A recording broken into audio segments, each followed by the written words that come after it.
Why is there something rather than nothing? Why is there something rather than nothing? That's the question.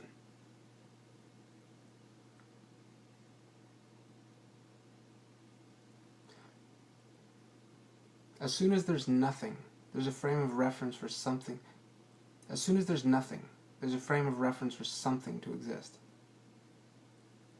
As soon as there's nothing, there's a frame of reference for something to exist. As soon as there's nothing, there's a frame of reference for something to exist. As soon as there's nothing, there's a frame of reference for something to exist. As soon as there's nothing, there's a frame of reference for something. As soon as there's nothing, there's a frame of reference for something to exist. Why is there something rather than nothing? This is the biggest question of all time. It's the biggest question of all time. As soon as there's nothing, there's a frame of reference for something to exist. Now imagine this. You're a baby, and you come into the world, and all there is the red wavelength. It's just red. Everything's red. You're red. Everything. Red.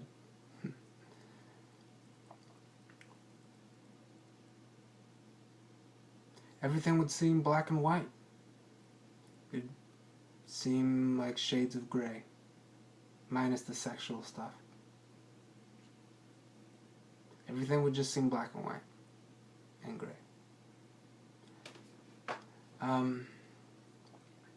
Now,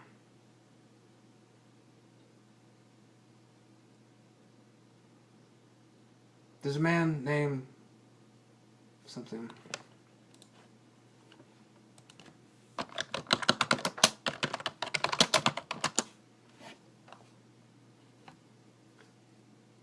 There's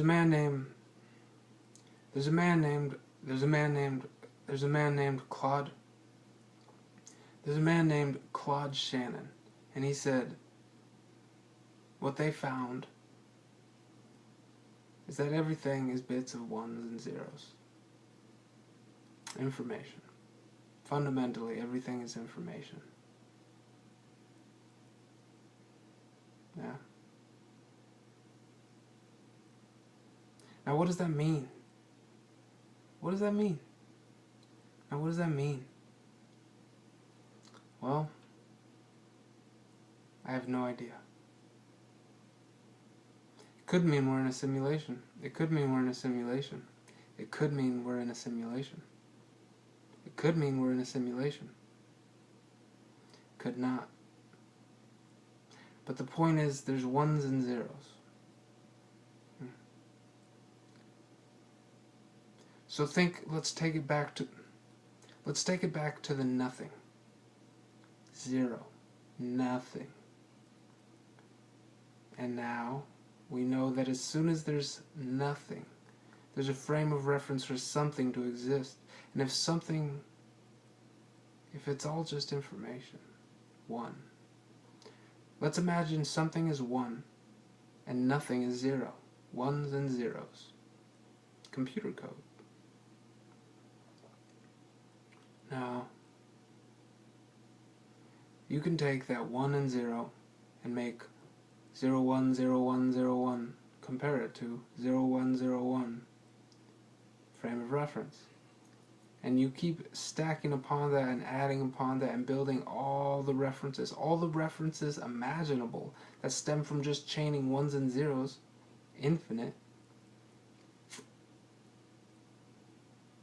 The possibilities are endless. And then you gotta wonder, where does consciousness come into play? Because it seems like consciousness is that. It seems like consciousness is the experience of frames of reference of information. It's the experience of integrated information.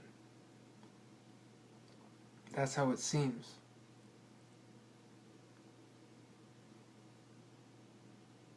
Now, so we talked about the red, and we talked about the ones and zeros.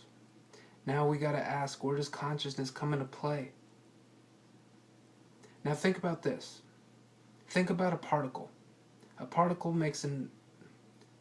a particle.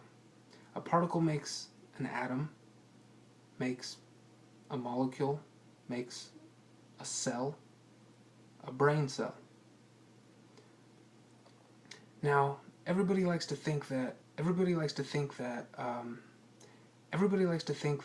the brain, that's where consciousness happens. Sort of. The brain was developed as a hub of consciousness to integrate information. That's why we are fortunate enough to be very conscious. We have a lot of information that's been integrated. That's integrating. Now, a lot of people like to think it's the brain that's conscious. It's just the brain. But think about this. If I take my hand and I shoot it, bah, and I feel it,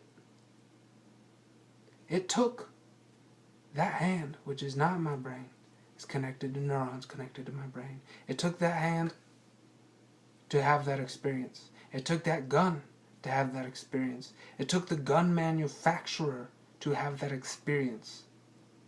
There was the Big Bang. Everything went boom. There was the Big Bang. Everything went boom. Whatever. There was the Big Bang. Physics.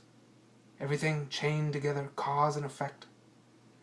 And now you are there watching this. It's bizarre.